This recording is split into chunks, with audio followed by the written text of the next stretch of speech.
Hello, everybody. Welcome to my channel, Holisticology. And today I have a very, I would say, epic guest for you. His name is Blaise. Hi, Blaise. How's it going? Blaise, you and I will discuss why carnivore works and especially the benefits of oral health benefits that carnivore diet and lifestyle provides. Uh, Again, Blaise, it is an honor to have you on. I've been an avid listener from the time I've heard you on Zero Carb Life. But Oh, yeah, okay. yeah. And I would love to hear your, I guess, short introduction or short story of how you've come to carnivore. And then we'll get into the topics. All right. So my short story with carnivore started with basically being keto, or more so towards intermittent fasting, because I basically was in Abu Dhabi. I was trapped, or I would call myself trapped at that time in Abu Dhabi, and I had nothing to do, and I wanted something to do, so I just spent hours and hours on end, like 12 to 14 hours every day on YouTube trying to figure out what's healthy. And I came across a lot of things. There are always like there's the classic plant-based thing. And then there was also the whole thing of, oh, there's this thing about carnivore, like Ken Berry, and he's a doctor who's eating only meat. So I found that a little interesting, but I was like, I didn't really see too much to it yet. He was talking with Dave Feldman, but I did find that very interesting because I know Dave Feldman was measuring LDL and triglycerides and trying to prove that LDL doesn't really matter. It's not LDL that matters. So it's VLDL and triglycerides ratio. Found it really interesting. And I said, okay, well, we're going to go down this path of health and seeing what optimal health looks like. And there's a lot of other things that I ended up discovering along the way, including to this day, where I continue to discover more and more things. I decided, okay, so let's go down this journey. And about 2 years in, I got lucky and I found Mr. Chafee. And Anthony Chafee, he basically said plants are trying to kill you. And I was like, I don't know if that's true. Let's see if that really is true. I was already doing intermittent fasting at that time, and I was fasting, in fact, for even more than just intermittent fasting. I was doing 3-day fast, 6-day fast, 9-day fasts, only water, no food whatsoever. And I said, okay, this seems to be working. And basically, from what I'm aware of, carnivore is basically just putting you in ketosis, except you're not having to fast. So I found that really interesting. I went, well, I mean, I might as well try it, right? This is like, it apparently works as well. And already at that time, I had like my acne was way, way worse. To this day, it's still healing, but it was really, really bad back then. So I said, you know what, we'll go for it. I had nothing to lose, and at that time, I didn't really. I mean, I felt better than I was before when I was doing all this intermittent fasting and stuff and long fasting, but I still had some problems. I still like felt a little bit of depression every now and then. The acne was really bad. I feel tired for no reason, or I thought it was for no reason. I had no idea why I was tired. So, so I decided to look into that more. And then turns out he was right. And not only did my acne significantly improve, as well as my cystic chest acne and my eczema on my back and whole myriad of other problems, gut autoimmune problems. I mean, it was endless. I went after that and I went, okay, this is working way too well, but my parents were panicking at the time because they thought I was going to get a heart attack. So they're like, no, Blaise, you can't do that. though. You're going to get a heart attack. And then in fact, even my doctor was like, so your LDL is 320 or 340. I can't remember. So it looks like I'm going to have to prescribe you a statin. And I was like, no, I'm not taking that. Cause I'm definitely not taking that. And he's like, well, this is the only recommendation I can give it. I'm like, nope, doesn't matter. So I'm still carnivore to this day. No heart attack, luckily. Who would have thought, right?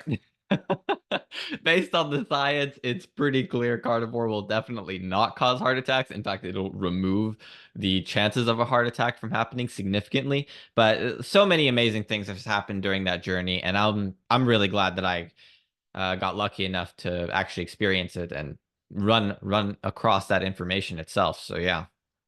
Yeah. I'm glad you took a chance. Yeah. Yeah. Yeah, took a chance. Yeah. Oh yeah. I had taken a chance on Dr. Chafee. I came across, at the time I was on paleo, and I had come across, I guess I was researching into what is the best diet for the optimum oral health. Because at the time, I thought I was doing everything right. I mean, surely I was eating so healthy, right? And exercising and this and that. And, um, and just out of nowhere, I got a giant cavity. Like, what am I doing wrong? You know? Whoa. So it was a big cavity on my molars, and I tell you, I have good oral health, so I thought. And but I did come across Dr. Shafee and Dr. Kevin Stock. He is a dentist, and he happened to also be. You're aware of him, Yeah, yeah. I've seen him before. Yeah, Yeah. yeah, So from definitely. there on, I took a deep dive, and I'm just an all or nothing type. So I just went right in, and luckily my husband did support me. I have a good support system. No fear of heart attacks.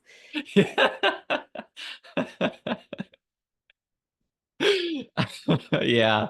Oh man, my parents were always I've had so many stories about that. But all oh man, not just heart attacks, but the not brushing my teeth thing. Like so many things they just panicked on. They only panicked on it after they realized I was doing it usually. They didn't even notice it until the results came in. So I found that sort of funny, but And I remember you mentioning your dentist appointment. Can you elaborate on that? yeah. Okay, so this one was very, very interesting. So along the journey of carnivore, I came across something that was really, really interesting, which was it was by Dr. Mike Mew and somebody else he was talking to. It was some other professional. I can't remember her name. I think she was some teeth professional. And they were talking and they said, well, human diets back in the day didn't seem to actually cause any of these gum inflammations, no tooth cavities, no decay, any of that sort. They had perfect teeth as well, no malocclusion.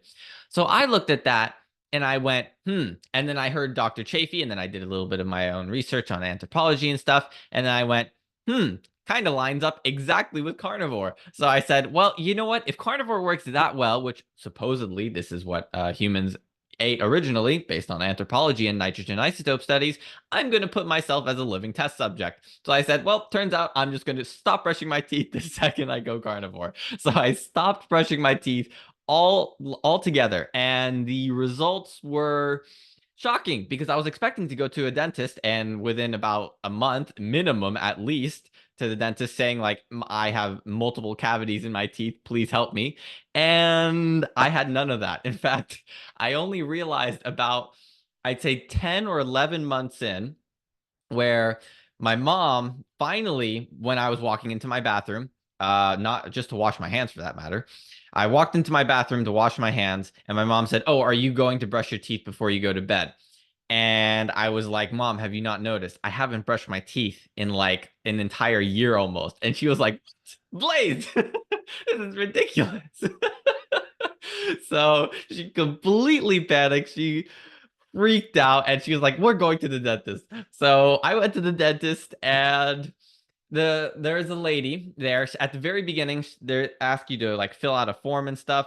And I filled out every single question except how often do you brush your teeth? Because I wanted to see if my dentist could tell how often I brush my teeth. So she was like, so you filled out every question except that one. Why is that? Can you not elaborate? Can you tell me why? And I was like, I can't answer that. And I just kept denying the question. So she was like, whatever. I'm just going to make the dentist come in here and ask him that or whatever. So he comes in and he's also a little confused. Like, so why'd you not answer the question, how often do you brush your teeth? And I was like, well, I was hoping you could tell me that for that matter. How often do I brush my teeth from what it looks like? And he goes, okay, well, I'll take a look at your teeth. Gives it a glance for about 3 to 6 minutes. And he says, okay, so based on what I see, your teeth look really, really healthy. In fact, they look so healthy, it looks like you brush them every day, maybe even twice a day for that matter. And then that was the moment where I looked at him and I went, buddy, I haven't brushed my teeth in an entire year. And he was like, I don't believe this. Like, it didn't like click with him at first. He was just shocked. And I was also kind of like amazed because I wasn't shocked by the answer necessarily of it looks like your teeth are clean. I was shocked by the answer of it looks like you brush your teeth every day. I looked at that and I went, I haven't touched my teeth and they're perfect. No plaque on them whatsoever. Teeth are perfectly fine. So that was the moment where I realized carnivore is doing something very, very correct. And I don't know what it is exactly. I have a couple assumptions. It could be like deuterium and bacteria being a growth factor. It could be starches. There's a lot of things, but that was the moment where I look at it and I went, I'm doing something right and I'm going to keep doing this. And to this day, that was actually a year ago for that matter, I'm still not brushing my teeth. Haven't brushed my teeth 2 entire years without a toothbrush, toothpaste, none of that. No like scraping off every Not single even time or something. scraping. Not even scraping. No floss. I don't even. That's another one. That's another one I get a lot of. I get asked like, do you floss your teeth? Like maybe you wash your mouth with water. The only thing I do with water is I just drink the water. I don't do anything else with it. No flossing. If there's meat stuck there, I usually just get it out with my tongue. But otherwise, it's perfectly fine. No tooth problems whatsoever. 2 years in. So That's amazing. That's intriguing, really. And you do you drink well water or just normal city water? I'm not sponsored by them. I should be, but I drink this water right here. I drink this every day, and I also would drink occasionally. I tried deuterium depleted water because I was sort of interested in seeing if it tastes different, and I was sort of interested in that growth factor thing that I was talking about. It's like, oh, I wonder if this makes a bit of a difference. And deuterium depleted water tastes way different than this. You will taste it very quickly. It's Can, kind of sweet. oh, okay. Can you tell me a Yeah. little bit about deuterium? Did Okay. you look into that? Yeah. I'm not familiar.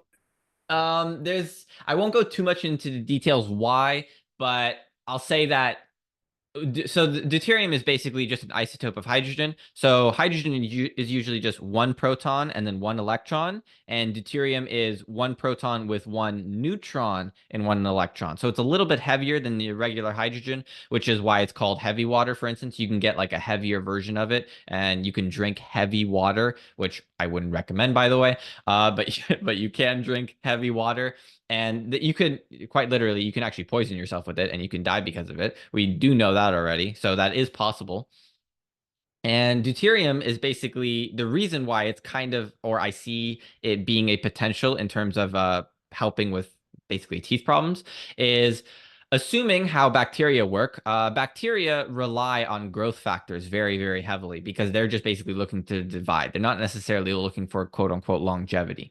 So they're not necessarily the same. They're not looking to live like 120 years or something like us, or however long you want to live. So they're just looking to multiply as quickly as they possibly can. And in order to do so, they can use deuterium. And deuterium is very, very helpful for them because it acts as a growth factor because to keep it really short, it helps growth, but it also damages them at the same time. And that's kind of a big deal, but it does help growth. So where do you get some of that deuterium? Well, first off, like if you can get deuterium depleted water, then that would decrease the bacterial growth, right? So it also decreases good bacterial growth, assuming that there are good and bad bacteria. I think it's the same thing applies to the gut microbiome, but also glucose has higher amounts of deuterium in it, which glucose as a starch would increase the deuterium content, meaning it would increase the growth factor, meaning your odds of developing some sort of a tooth decay are much higher, probably because it acts as a growth factor for the bacteria. So yeah, that's the thought that I have. There's a couple other thoughts that I have. I'm not too sure, but that's the main one when it comes to oral health and why exactly carnivore works so well. Wow, that was interesting. Yeah. Wow. But before I had started carnivore, I was looking into obviously fluoride toothpaste and whatnot, and I discovered Dr. Allie. She is a dentist. She's the founder of Zelly's Mints, and the mints are made out of xylitol. Okay, and from some of the tidbits that she was sharing, that women have an acidic environment, especially when they are pregnant. Their mouth has a more of an acidic environment, and that is a favorable environment for the bad bacteria to thrive in. And so women who are pregnant or are breastfeeding, they're more susceptible to getting cavities. So I Hmm. was really connecting that with myself. I was getting a cavity after every baby. And I just cannot connect those two. Every time I had a baby, I get little, like the tiny cavities. And this was my fourth pregnancy. And I got this giant cavity after my daughter was born. So that's what did, I got into that deep dive into oral health. So what she had um, figured out, I guess what she is selling me is that xylitol, it neutralizes uh, the mouth environment. Okay, and your pH goes up, and bacteria in the mouth that take in the sugar, the xylitol sugar, they cannot digest it, so you just basically just explode. Hmm. Yeah, yeah, yeah. So that was the concept, and I mean, I got on that train for a little bit, and I thought, this is a really good short term healing approach, because also xylitol, um, it encourages the heavy mineral heavy saliva to rush in the mouth and just kind of bathe your teeth in this saliva that has calcium, and your teeth are made out of the hydroxyapatite, is what she had said. Um, and of course, I went on to the hydroxyapatite train too, and started using the hydroxyapatite powder to brush my teeth with. Um, and I thought actually my teeth did not feel as sensitive after about 3 weeks. And Dr. Kevin goes into how your teeth have those little tubules in them. And you're familiar with that. Yeah, I think I Yeah, do. Yeah. yeah. And so the hydroxyapatite basically goes into those tubules, and some ways you just kind of absorb all of that. And yeah, that's how I came about to kind of holistically healing my teeth and my cavities. Actually, before you get a cavity, you get those little like dots on your teeth, and then Yeah, and yeah, they turn yeah. yeah, they turn into those little tunnels, and the bacteria feeds off of whatever goes through the tunnels, the sugar, the oxygen, whatever. And those little dots on my teeth disappeared, and I was a believer. I just my my main goal was to just avoid fluoride. That was my main goal: avoid fluoride toothpaste, find alternatives, and heal naturally. um, but that was my little spiel on hydroxyapatite and xylitol. um, have you heard of xylitol, how Yeah, it yeah, works? yeah. I've Yeah, yeah, I've a lot of people in the comments before when I did my no brushing teeth video. They're like, "You should try xylitol. You should try yeah, yeah, xylitol." So I was like, yeah, "Ah, I'm yeah, working. It's working for me pretty well. So as yeah, long if I don't get a cavity, then I'm definitely just sticking with this because this is working way too well. yeah. No nighttime routine, no nighttime rituals. It's just Mhm. way less stressful. I don't have to remind myself, oh, I forgot to brush my teeth if I end up in bed, for instance. So You don't miss that minty feeling. No. I do not miss that minty feeling. There is one thing I will admit. When on carnivore, there's only one thing that I miss in terms of food. I used to miss sugar. I don't miss sugar anymore. The only thing I Mhm. miss probably was spiciness. I loved spicy food. I love spicy food so much. I had something called the N sauce from Pepper Palace, which is literally the hottest. It's pure Whoa. oleo raisin capsaicin, which is basically Oh pepper my spray. gosh. Yeah. So you can so you can my friend, I even have a video of my friend for that matter trying it with me. It was a disaster for him. I have it and I'm like, "So Jackson, how's it going?" And he's like he starts hyperventilating and then he's like freaking out for the next 5 minutes. All of my friends around are looking at him. It was a disaster for him. So that was probably the only thing that I could think of that I miss. Because I don't know why I missed spicy food so much. I don't know if it's quite literally addictive as a substance, or I don't know if I just enjoyed always having a challenge whenever I ate food. Because I usually sort of saw it as a challenge, and I'm a little too obsessed with challenges. No, probably not in a healthy way. But yeah, I am a little too crazy about that. So I don't know what it is, but I miss that. Yeah, I wonder if there's a connection between, is it serotonin and capsaicin? Mm. Yeah, there might be. There might Mm, be. I'm not too sure about that. mm. I'm Vaguely not heard too something sure. about that. Have you heard of? I don't. I'm sure you have heard of Dr. Berg. Eric Berg? Yeah, Yes, yeah, yes, yeah. yes, I I like have. his little tidbits. He would show me connections of different chemicals and why you kind of justifies why you should eat vegetables, right? Yeah. Yeah, oh man. Oh, there's a lot of stuff to it there. I can go on forever and ever on that one. But I have a video coming out on something called the Detox Paradox, and it's basically where plants are quite literally it's kind of weird. They are killing themselves at such a rapid rate, so they have to protect themselves from killing themselves. And when you're doing this quote unquote detox, you're basically doing the exact same thing than the plant. So you're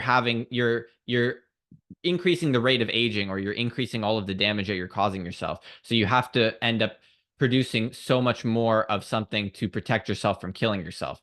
And it's like reactive. It talks a little bit about the rubisco enzyme, which is basically that's the thing that's causing plants to kill themselves at such a rapid rate. It talks a little bit about vitamin E being really important to prevent plants from killing themselves, it prevents lipid peroxidation, which is a huge thing because plants are filled with polyunsaturated fats, insanely unhealthy. And basically, the reason why they're producing so much of this vitamin E is to prevent themselves from killing themselves, because the lipid radical can quite literally indefinitely attack. So one lipid radical can cause an infinite amount of damage if not checked. It's because of how radicals work.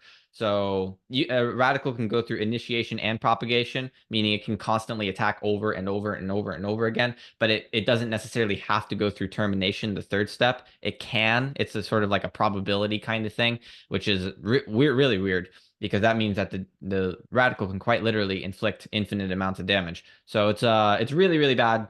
Not good. Plants are doing that over and over again to themselves. And when you're eating them, you're kind of just stimulating that for yourself. I wouldn't recommend it. Uh, Everybody lives life the way they want to live it, but at the very least know the consequences of the actions being taken, because whenever you're eating any sort of plant, it doesn't really matter what it is for that matter. Every single one of these plants does this. They cause way more damage, but just to name that one in particular, they can literally cause an infinite chain reaction. And the problem with seed oils basically just exacerbate this to the next level, because you're already producing more reactive oxygen species, and then now when you give yourself seed oils, you're giving yourself a higher chance, because free radicals love attacking polyunsaturated fats, and polyunsaturated fats are highest in seed oils. So now you're just sort of adding this compounding effect of you're basically you're kind of living the plant's life. That's how the plant feels, I guess you could say, is the best way I can put it. Uh, Sounds painful. yeah. Yeah, very painful. I mean, if you look at a lot of the health problems today in the world, in fact, if you can even, for that matter, go up to a brush or a leaf, and you will quite literally see the leaf sometimes is missing pigment. It can be missing pigment. It could be, for instance, like white, or like that's sort of the kind of damage that you can see on the plant is literally there. And when you basically eat these plants, not only do you eat them, you also consume the seed oils, which exacerbate it even higher. Then you sort of get the exact sort of thing in a human, where, oh, suddenly now this person has adipose problems, or like fat problems because they're storing too much weight, or oh, now suddenly it turns out that this person is having such high inflammatory signals, and now their body is just reacting to everything that they give it. and suddenly they just develop this autoimmune condition out of nowhere, or now their stomach isn't able to digest things correctly. It's like the list of things that seed oils can cause is way too long, like way too long. But you can sort of see it in the plant yourself. Just go out to a brush and try looking at every single leaf really carefully, and eventually you'll see some sort of missing pigment eventually, or there's a pretty good chance you will anyways. All right. I mean, there's one right outside my door, so that's why I know. I sort of that's the only reason, or well, I know partially because of that. I learned part of it because of biochemistry class as well when I was in Korea. But yeah. And the common remedy is to eat more vegetables and exercise, right? Oh boy. Oh boy. So Unfortunately, yeah. but No. yeah. Now, have you had the question? I've had this question. How do you get your fiber? How do you poop? Oh, oh boy. So turns out you don't need fiber at all whatsoever to digest anything. And just to give you an example, to see how easily you can digest without fiber, go see how quickly a baby digests food that isn't fibrous. You probably know a little bit better from firsthand experience, being a mother, I would assume. That's probably quite easy. Yes. So the exact same thing applies to babies. It doesn't just apply to us adults or people who are grown up. So that's one thing. The second thing, actually, if you increase fiber content for that matter, you will increase, especially if you have gut autoimmune problems or anything of the sort, then it's even worse on your end. But for instance, if you increase fiber and you have, let's say, idiopathic constipation, because that's basically constipation caused by unknown means, because idio is sort of like idiot. So kind of along, that's where the term comes from. And if you have that kind of constipation, which lo and behold, turns out a lot of people have these stomach problems, and they have a lot of other problems like bloating, which they have no idea what's causing it. They have no idea what's causing the stomach cramps, just stomach pain in general, what's causing the anal bleeding, if you're really on that far of the spectrum, the constipation as well, all of that. And suddenly they did a study a long time ago, and it was on low fiber diets, basically residual. No, base. It's considered residual. They don't really actually do that anymore, oddly enough. Somehow that got out of the medical profession, even though that was like the cure to a lot of these problems, stomach problems. So it's I don't even know how that got out, but they somehow kicked that out, and they don't actually use that method anymore. In fact, they use like usually some sort of a drug, which doesn't really work as well. And this study, what they did, they took 63 people, if I remember correctly. They put at least 20 of them, I think, on the no fiber group, and then they had some on the low fiber group and some on the high fiber group. Now, based on everything that you know about fiber, you would probably assume that if the higher fiber group actually had less of every single problem that I mentioned before. So it could be constipation, it could be stomach cramps, stomach pain, bloating, anal bleeding. All of that should have decreased on the low fiber group, but it turns out it didn't just increase on the low fiber group, it was the highest amount. In fact, it was so high that everybody on the high fiber group wanted to not be in the high fiber group anymore in that study because, because it was causing more problems. Who would have thought? So the second thing after that was the low fiber group. Now, you could sort of probably see a trend. Increasing the fiber made it worse. So the low fiber group had lower symptoms of every single problem. Could be constipation, bloating, every single one of those got decreased. And the no fiber group, there wasn't a single participant in that entire study that had one problem. It was so shocking that you would think, if you looked at the graph, which Paul Mason showed before, if you looked at the graph, you would think that there's just missing data. It's like, oh, the researchers just forgot to put the data here. Nope, turns out they had no problems. So you look at that and you go, huh, that's suspicious. Turns out you don't need fiber to actually digest anything at all. And fiber causes a lot more problems. The bloating, for instance, comes from partial fermentation of the fiber, which that's what you see cows fart a lot. Yeah, this is quite literally because of it. They're fermenting that fiber, and they're turning that fiber into short chain fatty acids, which they use as energy. We can't do that. We get it partially done, and then we just end up feeling bloated and gassy for no reason. So I wouldn't recommend it. Yeah, absolutely. Yes, and fiber has also been shown to strip your digestive system of the minerals. You have zinc, magnesium, that is very important to have. You want to give your digestive system, your body, the optimal environment during your healing phase, and you need those minerals. Yeah. Yeah. Oh man, when it comes to vitamin and mineral interactions, that's a really complicated one. The plants will, oddly enough, there's a lot of things that plants will do like very specifically. I don't know necessarily why they do this.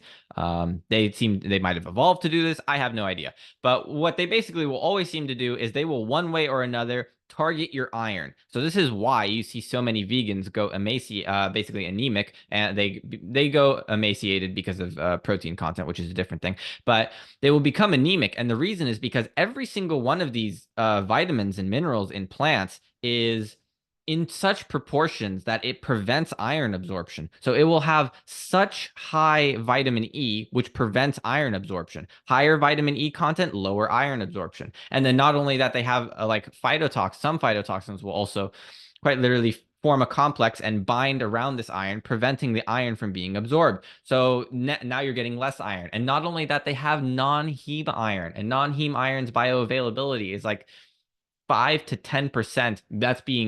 That's on the low end, maybe 20% if you're lucky. And non-heme, I mean that's the non-heme iron. And the heme iron from animals is like 15 to 35%. So you're getting a dramatic increase. Now, just assuming that it is 5 to 10%, already knowing that phytates will bind to that iron, oxalates will also bind to that iron for that matter, and vitamin E content is really high, as well as so many other vitamins and minerals. You just constantly shrink that 5 to 10% lower and lower and lower, and eventually you get to like less than 1% iron absorption because it's so everything is quite literally interfering with the absorption, which I mean, I guess you could say would be a very effective defense against predators because that's why they have these phytotoxins in these amounts. Or quite literally, it might even be why they have that Rubisco enzyme is so efficient. It's not because it's killing itself at such a rapid rate, it's because it's killing itself, which forces it to produce so much vitamin E, and then the animals consume them, and the animals can't deal with that high vitamin E content because it prevents iron absorption. So there's like very specific animals that are better at dealing with it than others. Probably like cows, for instance, are a really, really good example. There's like any herbivore is usually much better, and that's because they derive most of their energy from short chain fatty acids, and they have a cecum. They can actually ferment that fiber. So yeah, there's a lot of detail to that, but oh yeah. Yeah, cows, they have the four stomachs to work with too, unlike us. Yeah, exactly. Oh boy. Yeah. Yeah, you're definitely not wrong on that one. There's I actually have I made a video on that already, but I plan on remaking that video and going into a little bit more detail on the digestive tract of both herbivores and carnivores. And it's sort of interesting because if you actually look at herbivores and carnivores, herbivores aren't necessarily always herbivorous. And even things that are very carnivorous or in the realm of carnivory can sometimes lean towards omnivory. And it's not, and I don't necessarily think omnivory is optimal. I think omnivory is basically just opportunity. So in nature, anything will quite literally eat anything when it has the opportunity.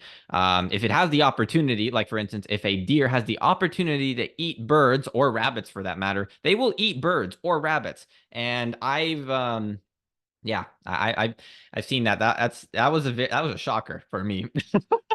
When I saw that, I was like, "What the heck?" Chimpanzees will also eat little monkeys, which that one you could quite literally find very graphic versions of that online if you really want to see quite literally. Opportunity is literally how nature works. It's not necessarily just omnivory. Oh, you're an herbivore, so you eat only plants. Oh, you're a carnivore, so you eat only meat. Like the carnivore is just much more adapted for eating that meat. That's basically the bottom line. They can't really derive any energy from the plants. The herbivores can derive the energy. The herbivores' teeth aren't necessarily meant to chew birds. For instance, deer's teeth aren't meant to chew birds. So, yeah, Yeah, we have the canines. We're just meant to just tear the meat apart And we're physiologically built, we're physiologically made to digest meat. Our stomach acid shows it too. Yeah. Yeah, actually. Yeah, that one's actually really interesting. I don't necessarily know how I kind of question how, based on how low the stomach pH of humans are, it kind of makes me wonder if they evolved as carrion eaters because their stomach is so low, it is almost that of carrion eaters when it comes to stomach pH, which is very shocking. So it's not necessarily appetizing to think about because I would not like to eat carrion. No, thank you. But regardless, it's sort of weird to think that there's a chance this could have happened or something along those lines. I'm not entirely sure. Yeah, stomach pH of humans is like 1 sometimes. It's extremely acidic. Um, and that helps with one, first off, breaking down any sort of bacteria that might be not wanted, that it gets rid of that problem, as well as basically lysing the protein and making the protein more easy to digest, because protein gets broken down into amino acids, and in order to actually get those amino acids out, you need to really be like cramming you got to be throwing a lot of protons at it, I guess is the best way to put it, which is what the low stomach pH does. High stomach pH is that of herbivores, and they don't really need low stomach pH because they don't need acidic environments because they're not eating meat, which could be infested with bacteria. They're eating like plants, so much completely different thing. So yeah, there's a lot to that as well. Are you familiar with how plants affect our stomach pH? I probably would assume, based on my understanding, because there does seem to be a lot of conflicting evidence on human stomach pH sometimes, but the resting stomach pH does seem to be quite low. And then as you add food in, it increases the pH, and most certainly it probably would. But I would assume plants would probably increase it dramatically. That would be my assumption based on how this works, because I don't think that it'd be trying to break it down and it can't break it down, so it might just keep producing more and more and more, which could quite literally be where the acid reflux comes from. I'm not too sure, but there's a couple thoughts there. Yeah, I was thinking that too with acid reflux. People get antacids, but it makes more sense to, have a little shot of apple cider vinegar. I think with acid reflux, what you need is like your body is crying out for more acid. Yeah. Yeah, it sort of makes it that. That's a good question. I don't know about that. That's a really good question. I'd have to I'd have to think about that.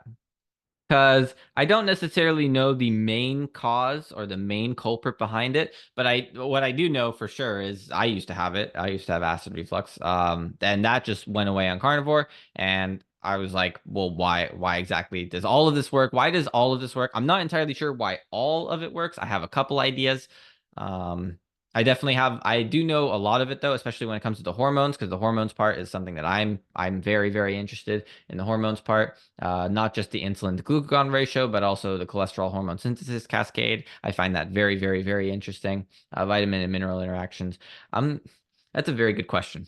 Yeah, I don't know about that one yet. I don't know, but that could very well help. Apple cider vinegar could help with stomach digestion. That would make a lot of sense. I would just give my husband a shot of apple cider vinegar when he has acid reflux, and it just seems to go away within minutes. Um, Now, with xylitol, going back to xylitol, since it neutralizes your saliva, the environment in your mouth, I can only imagine what it does to your stomach. I remember I did swallow some xylitol, and over time, I started burping. Like I didn't get the acid reflux, but I definitely started burping. Like maybe I am actually neutralized. My stomach acid has been raised. So Yeah, no, that's a good question. There's a lot of things. There's a lot of things I think that could cause gas.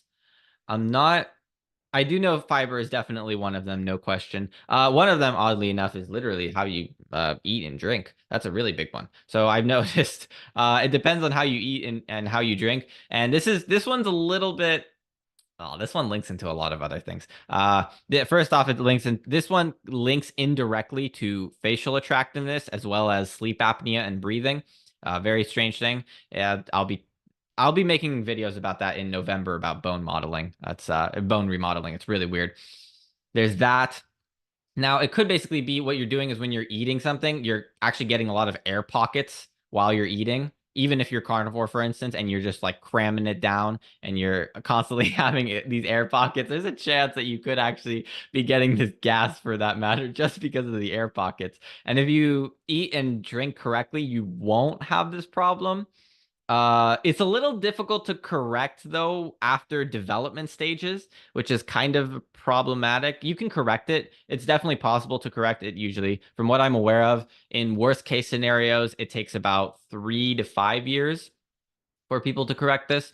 You have to like widen the palate, and then after you widen the palate, you have to start like chewing correctly. You have to develop this muscle as well a lot more. I think it's called the hyoid muscle, if I remember correctly. There's a lot of that one's really weird. Now there was, have you heard of Weston Price? Yes, Who the has guy not who, heard of Weston Price? yeah, you mean the guy who straight teeth, right? Yes, yeah. Yes. Yes, yes, Yes, yes. he had. I guess he was the father of Factor X, right? The vitamin K2 in the children's diet.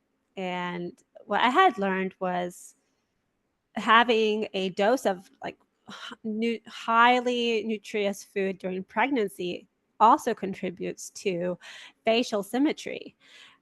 Like vitamin A plays a huge role in facial symmetry and attractiveness. That is in utero. Like that is the start. Your health begins in utero. Crazy. Yeah. Oh man, there's a lot. There's a lot of stuff here. Oh boy. Yeah, so this is going to sound this might sound controversial. I'm not too sure, but attractiveness in terms of like models, I don't think models are quote unquote attractive. They're what normal people are supposed to look like because if you look at, for instance, in nature, there is no unattractive cow or no unattractive lion. There's no unattractive monkey. They don't exist. They look for the most part pretty much the same. They might have like a little bit like more of a pronounced canine. They might have like a little bit wider of a mouth, but for the most part, they're pretty much the same thing. And humans, for that matter, I think are supposed to be, if developed correctly, anyways, they're supposed to be almost looking the exact same way. And for that matter, if you go to Africa, you can see some of these people, the Samburu tribe, for instance. These people have almost exactly similar faces. They have some very, very small differences, but for the most part, they have almost the exact same characteristics. It's very pronounced jawline, just to name one. They also have their eyes. So this is the maxilla bone, if I remember correctly, and this maxilla bone is pushed higher up, which allows for this look of hunter eyes. I don't know if you've heard of that before. That's another thing. They all have that. It's like not just one of them. The woman also, it's all based on dimorphism and how dimorphic exactly the sex is, whichever one is being viewed, because the brain can tell the difference between one and the other very, very quickly. And you could just look at, once again, the Samburu tribe is a great example because their women their head, they don't have much hair on their head. Same with the men. They have no hair. And if you look at their face, you will be able to tell the difference between man and woman very, very quickly because your brain automatically knows certain characteristics of dimorphism being man and woman. And one of them for men, for instance, could be this one maxilla bone higher up, and second one more developed master muscle, and this being a little bit more outwards, which causes this hollow cheek look. That hollow cheek look isn't supposed to be like a model look. Go to Samburu tribe once again, exactly the same thing for them. They have the exact same thing. So it's I think it literally is just based on development as a child. That's a really, really important part. That's one. Adequate nutrition, correct breathing. If you don't breathe correctly and you breathe through your mouth, for instance, there's we actually do have a study on this one. You put silicone plugs up a monkey's nose and they stop being able to breathe through their nose. That monkey suddenly looks unattractive. And every other monkey notices. It's it's literally because they're breathing incorrectly and that it shows in their face. It's amazing how some of this yeah, it's some of this stuff is pretty interesting. So I found that very interesting. I'll probably make videos talking in like detail on how you can change your face quite literally. You can also change the bone structure in the rest of your body because it doesn't just apply to your face for that matter. You can apply it everywhere. There's a lot of really, really cool things about that. So yeah. So you can change the bone structure in your body. Is it through exercise, or is it just through your diet? You could do this a couple ways. This is a little weird to put it like this. Based on an engineering perspective, or what an engineer would say, engineers could work with multiple things, but they can work with either pressure, or they can work with heat, or they can work with like a lot of different variables. In this case, I think the best variable to work with would probably be pressure. It wouldn't be Oh man, this is really complicated. This is, oh man, I kind of ran into a problem recently where exercise could quite literally increase aging, which I didn't expect it from a biochemist. Yeah. I got a little worried thinking about that because I was like, based on my biochemistry knowledge and what I know, I was like, okay, let's look at this argument. Let's see how it works. And I came to a very strange conclusion because I was like, I don't I don't see if you assuming that you improve your bone structure through pressure, not through working out, and also assuming that you eat only meat, I can't I genuinely cannot see a biochemical reason that makes exercise beneficial, which is a little scary. Yeah, so assuming this is really complicated. I literally, I thought about this like a day or 2 days ago. I wasn't expecting this, by the way. So I'm trying to figure out the counter argument to this. But the problem is I can't find it. And I'm still thinking, what's the cause? Like, there has to be a benefit. That's my thought in my head. Because I exercise. In fact, I even released a video today about exercise. Um, and I thought about it in my head for a while, and I'm like, what's going on? Now, are you talking about exercise? You're talking about running long distance that could raise your cortisol and that can affect your immune system, is or are we talking weightlifting that you just need to decrease the reps and increase your weight to just get some That's a benefit? really good question. That's a really, really good question. So, from my understanding currently, based on my understanding of the biochemistry and all of this, I see it that it seems as if you do anything over 10 minutes of intense exercise or around that time frame, the thing is like it's not exact because the studies show, oh, it's around 10 minutes that that causes cortisol spikes, which like I think that's just an average of people. I don't think this applies to everybody, so I think some people could be closer to 12 minutes, people could be closer to 8 minutes.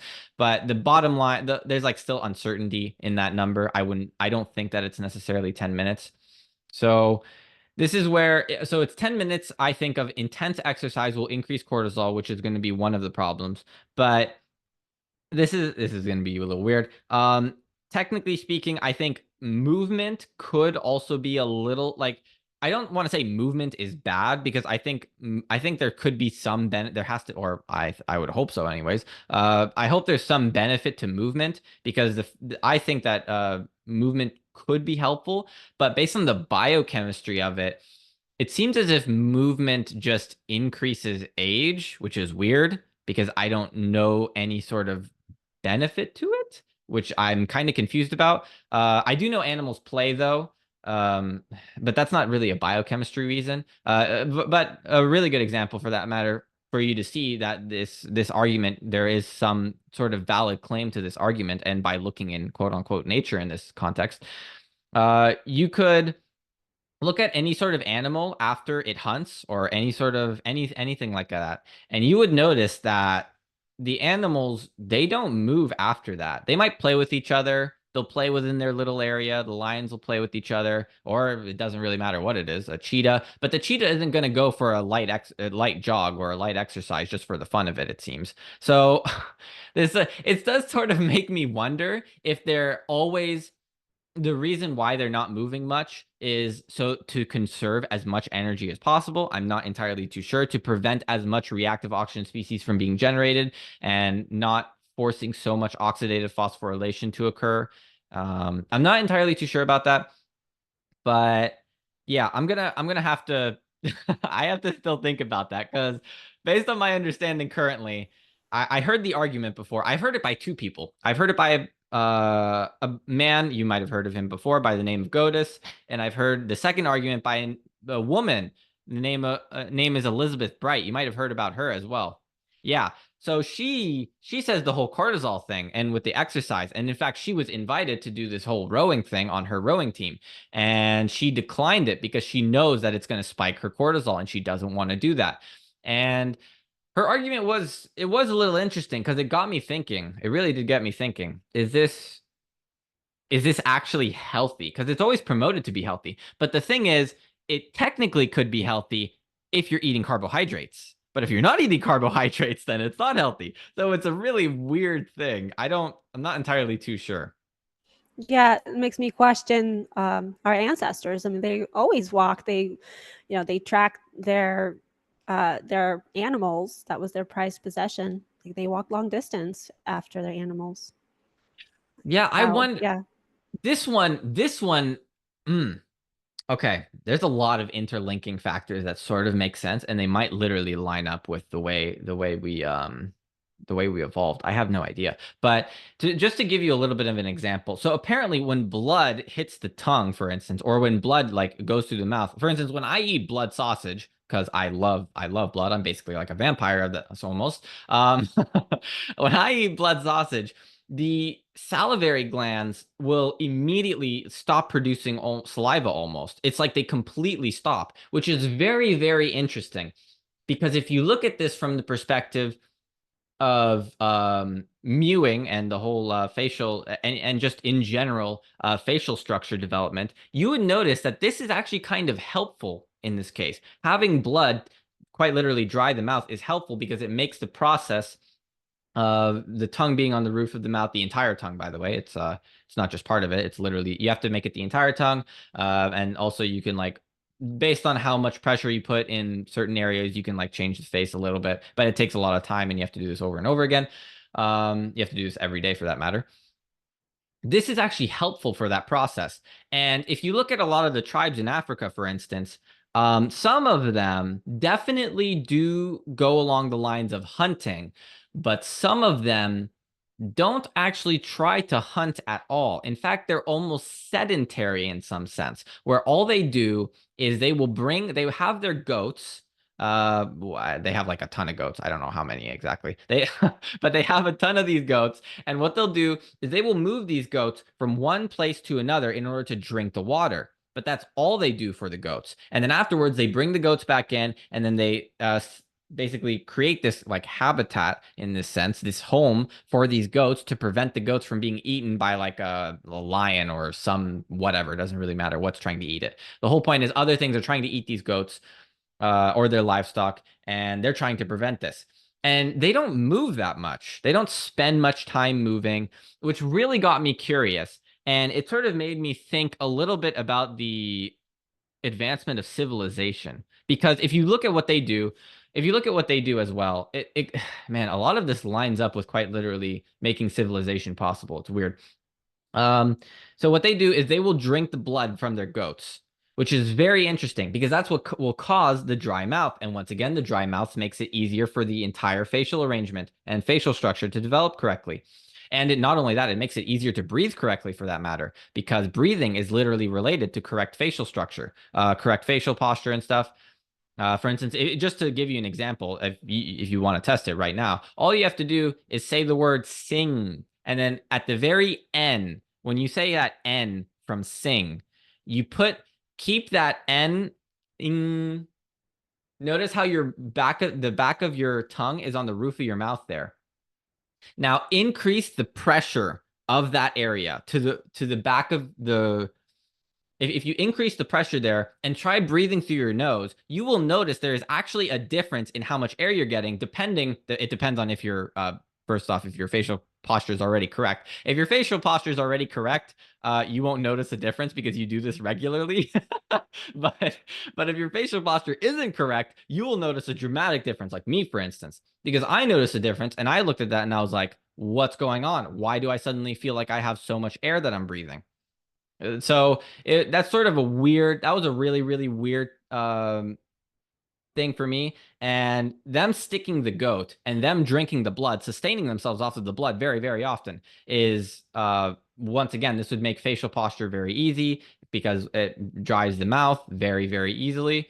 Makes the tongue on the roof of the mouth incredibly easy. All of that, it lines up with that. And not only that, it sort of lines up with civilization being created as well. Because if you sort of apply, if you just imagine this as a sort of numbers game, imagine tons of these herders, tons of people like the Samburu tribe who basically just go out to a place, they feed the goat with the water, and then they bring the goat back and they just feed off of the goat over and over again. The goat's able to sustain itself off of the brushes, and they don't literally have to do anything. They just have a parasitic relationship with the goat, quite literally.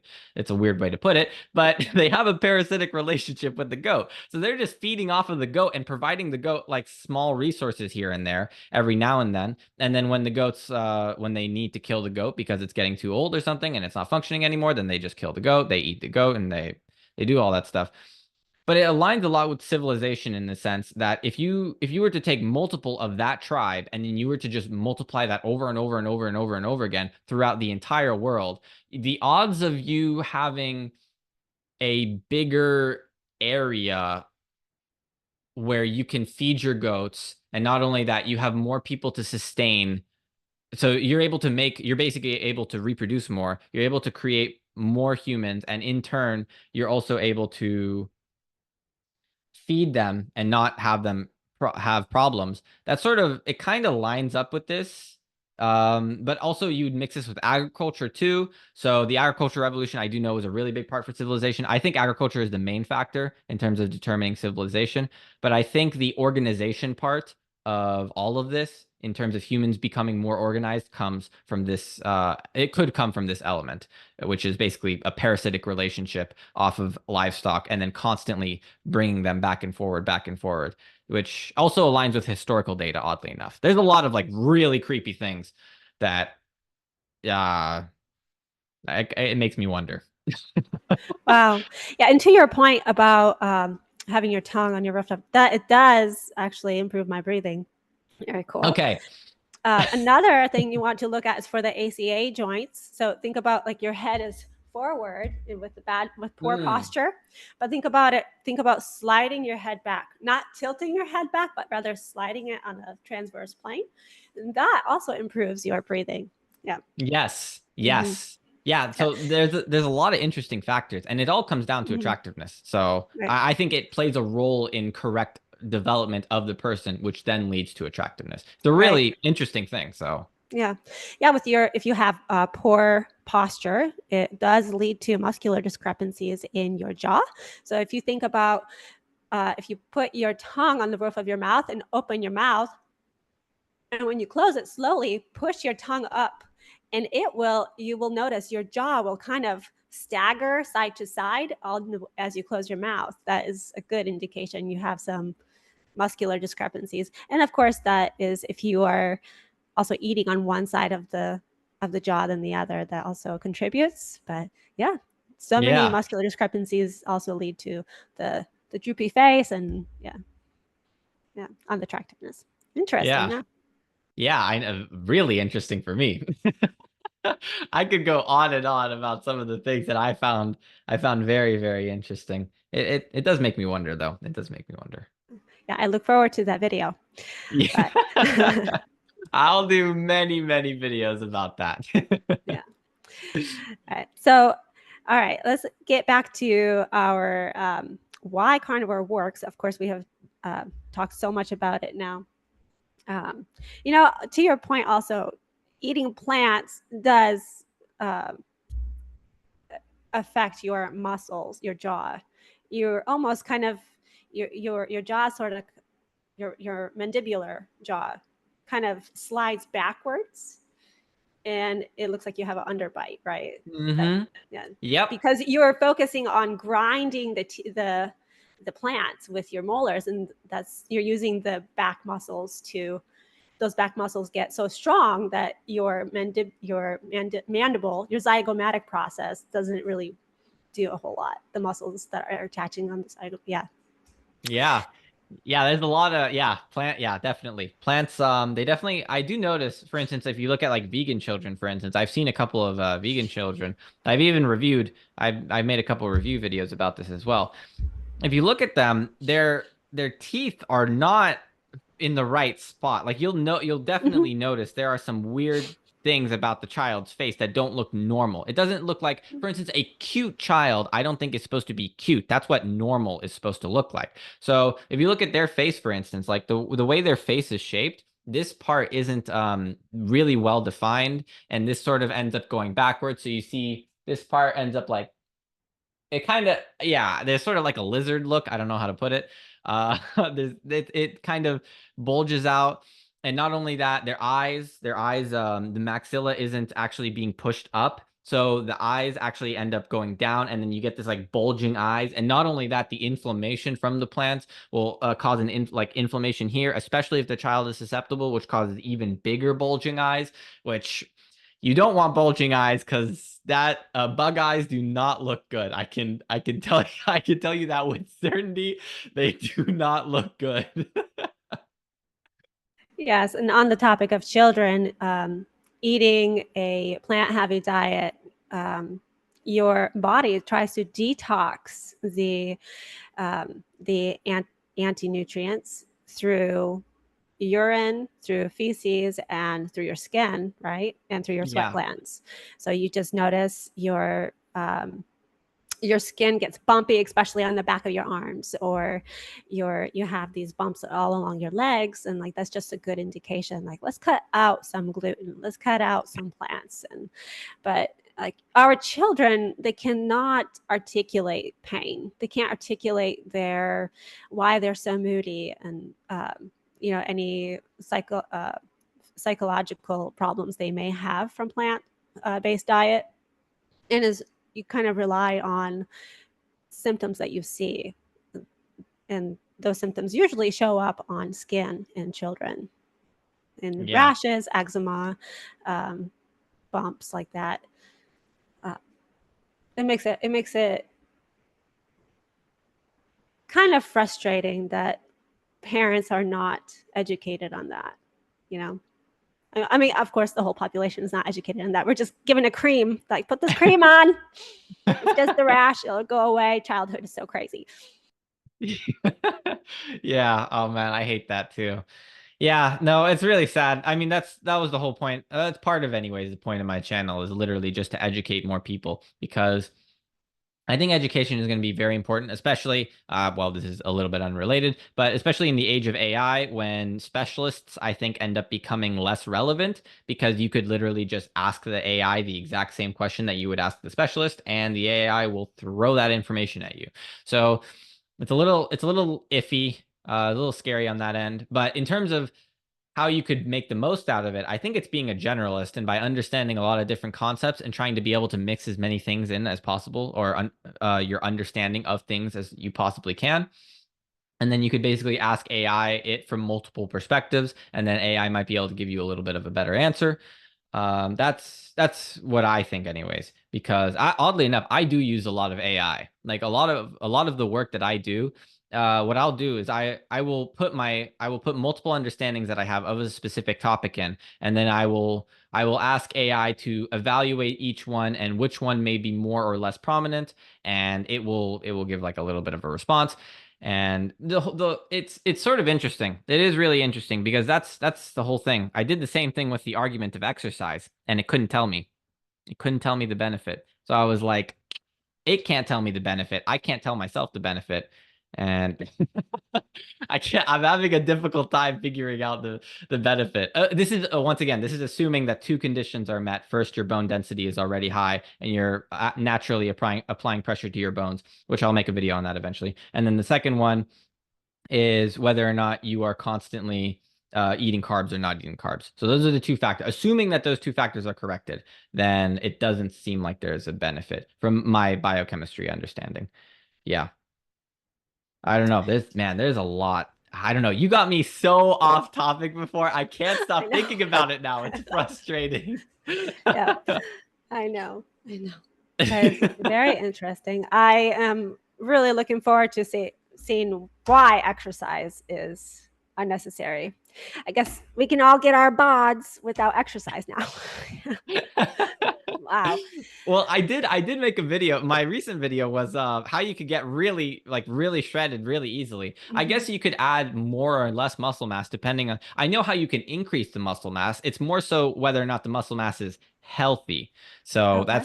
that's the whole point. But you could definitely increase it, or if you want more of like a V taper, for instance, for a guy or a girl, or if you want like more pronounced abs or that sort of a thing. It's not that difficult. It just comes down to fat percentage, number one, because fat percentage does really block the looks of attractiveness. So, for instance, there's a lot of people who are very fat right now who, if they lost weight, they could quite literally look like a model. It's just because they have developed everything else correctly. The only difference is that their fat is literally blocking all of it from looking or like showing.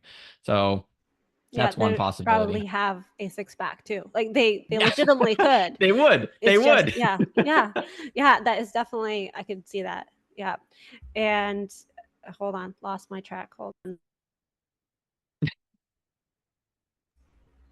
Yeah, that is a good point about fat. Oh yes, speaking of fat, we also have visceral fat. Now, the skinny people, you see, skinny people. You have you heard of the term skinny fat? Yes, So yes, is most that certainly. yeah? That does that refer to visceral fat? Because usually you have the fat Yes. and okay, yeah, So that yeah, I have actually a video. That video is coming out October 8th because okay. I had a lot of people in the workout video asking for that in the comments Mhm. already. They're like, "How do I burn the fat?" And it's like it's literally just based on diet. Mm, It's based on visceral fat. Once again, exactly what you pointed out, the skinny fat thing. That skinny fat look literally comes because, for instance, if you look at a lot of these people in The Biggest Loser, that's like a really good example. You could look at mhm, them. You could look. There's a lot of other examples, but just The Biggest Loser, as in my opinion, the best example. If you look at them, they lose all of their weight and then they suddenly gain it back. They're not having a six pack. They don't look like they have a six pack either when they lost their weight. They don't just suddenly become like absolutely shredded and like doing this bodybuilding stuff. Like no, they have there's definitely fat there and it doesn't look right. And the eyes can literally tell. Your eyes will look at it and go like something isn't quite right here. So if you look at them, they will gain all their weight back. And why is that? Because insulin is being stimulated. And this is all comes down to hormones. You could eat literally, it doesn't matter what you eat. All that matters is whether or not insulin or glucagon is stimulated. If insulin is stimulated, it doesn't matter what you do, you're going to go through fat anabolism, which basically means you're going to store adipose one way or another, which in this case isn't necessarily what you want to do because you don't want visceral fat. That's how you get your visceral fat. Is fat anabolism. Basically, it'll be stored in the visceral fat, and now you suddenly get this belly, and eventually, if you keep adding it, you'll get it everywhere, and you'll see it definitely doesn't look too good. But in terms of that, that's how you increase it. And if you want to decrease it and do the complete opposite, all you have to do is just increase glucagon because it's all based on insulin and glucagon. If you increase glucagon, suddenly you activate hormone sensitive lipase, and hormone sensitive lipase guarantees weight loss. It's not even like might cause weight loss, it's guaranteed because that's the only way you can actually cause lipolysis of the fat cell in the first place. The only way you can break that fat cell is with hormone sensitive lipase. And the only way hormone sensitive lipase is active is with glucagon being active. And how do you activate glucagon? It's all based on fat. So fat consumption will spike glucagon, so you'll really be going through really high amounts of hormone sensitive lipase during that point. After, for instance, you eat, which I'm not sure if you've ever noticed, but for instance, if you've gone carnivore and you've noticed that your body temperature increased a little bit after that, it quite literally could be because of that. yeah. So yeah, I've never sweat. I sweat so much now. I'm just always hot being on yeah, carnivore. Yeah, I'm it's usually because cold. you're Now I yeah, usually cold. exactly once again Yeah. living proof right here, living Yeah. proof. And I have the autoimmune conditions. My autoimmune conditions were hypothyroidism, and I was always cold. And now I'm like, somebody just turn on the AC over here in this dead of winter. Yeah, it's very true. And this is why carnivore works. When you are trying to lose weight, um, just you eat. It's easier to balance too. Eat more fat to lose weight. Eat more protein to gain muscle. Right? You just Yeah, it's not as pretty delicate much. of a balance. Pretty yeah, it's not as Yeah. delicate of a balance. Yeah, I learned that from Miss Elizabeth Bright. She was. I mean, she basically treats with hormones, not with fat or protein, right? Yeah. She was saying that cortisol is fat hungry, thyroid is protein hungry. So you wake up in the middle of the night, she says, just have some butter on your nightstand. So it's just your cortisol kicking in. But it also goes in the same way it goes for losing weight.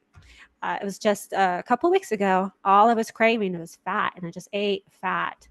Um, and my body just naturally wanted it more, but I ended up losing 3 pounds in like the 2 weeks, which, I mean, that's not my personal goal to lose weight. I was just hungry for fat and whatever the purpose was. But your body also turns off its desires for fat and protein as well. Is that, would you say that Yes. too? Yeah. Yes, most certainly. It does that very, very quickly. You can fake that signal by giving it fiber. It'll do the exact same thing, except your body will realize, wait, you didn't just give me what I wanted. So suddenly ghrelin will start increasing and your body kicks in and it's like, give me more food. I'm hungry. I'm hungry. And you get that hunger feeling. And it's because of the fiber. Fiber will do the exact same thing. It'll stimulate GLP-1, which increases leptin, and leptin ends up saying, hey, I'm satiated. And then your body gets the nutrients. And if it's fiber, it realizes there is no nutrients. So then it freaks out, increases ghrelin again, which you'll get that hunger spike, which is why, by the way, you see every single vegan out there eating throughout the day over and over and over again. And it's because they literally can't, they are getting this hunger spike over and over again because they are constantly stimulating GLP-1. And not only are they stimulating it, they're not giving the adequate nutrition of fat, which fat literally stimulates leptin and it prevents ghrelin signaling. So it'll increase satiety and it'll decrease the desire for eating more, which fat does that very, very well, but fiber will do the exact opposite. So yeah, that's why you see many vegans eat throughout the day because they're constantly feeling that gnawing hunger pain, which I remember having. I don't have it anymore, so lucky me. Now, does that also spike your insulin constantly too? Do you get just a constant insulin spike? Yeah, sadly you do. So you'll for vegans, if they do, if they are vegan, they will spike insulin regularly. Insulin will definitely be spiked regularly. It won't be too big of a deal because they're not technically mixing in fat. So as long as they're not screwing with the Randle cycle, their damage to the endothelium will definitely be less, which is why actually vegan could be a help. It would help for type 2 diabetes and it would help for preventing heart plaque, but it won't cure it and it'll actually just increase. It'll cause problems. The much more efficient way is to not use glucose as the primary fuel source because if you're using glucose as the primary fuel source, you stimulate more reactive oxygen species. That damages the endothelium. You mix that in with plants, which have higher polyunsaturated fat content. That basically is a compounding effect. So now you're causing even more damage to the endothelium. And not only that, you are exposing yourself to phytotoxins, which phytotoxins already we know do cause inflammation. And once again, that's just extra damage to the endothelium. It's just like this constant compounding effect. But the main damage to the endothelium is caused by VLDL and triglycerides. So it all depends on how much VLDL, basically how high the triglycerides are. And the triglycerides can be absolutely jacked up if you eat meat and protein. I mean, meat and carbohydrate, then you will definitely, most certainly, jack up that damage to the endothelium. But if you don't eat just meat and protein, and I mean eat meat and carbohydrate, not again, then you eat only meat, you won't have that problem. And if you eat only carbs, you won't have that problem. But it'll be like a little bit of an imbalance. So carbs will definitely be causing more damage, meat will be causing less damage, but they both in this case work because it's a difference between being here and here on the bar and being like all the way up here to the point where you can't see it. Like this is what happens when you eat meat, meat and carbohydrates. This is what happens when you eat just carbohydrates, and this is what happens when you eat only meat. So Yeah, so plant-based diet for treating type 2 diabetes, I can see that as just a temporary fix, as opposed to going full carnivore and you're technically are always in ketosis. yes, That's why it exactly. works. Yeah. Yeah. Very good. Well, I think we just kind of looped around to our conversation in the beginning, but I would love to continue talking with you here. But maybe we can get back again on another schedule and have some more uh, casual chats here. But unfortunately, I have to go make lunch so, for my kiddos. Blaise, thank you for coming on here. You're just so much fun to talk to. You really are just very casual, great. I love where our conversation has taken us, and would love to talk to you again. Thank you. Thank you. It's been Yeah, a pleasure. yeah. It was nice meeting you, and I am looking forward to your new videos on symmetry and attractiveness. All right.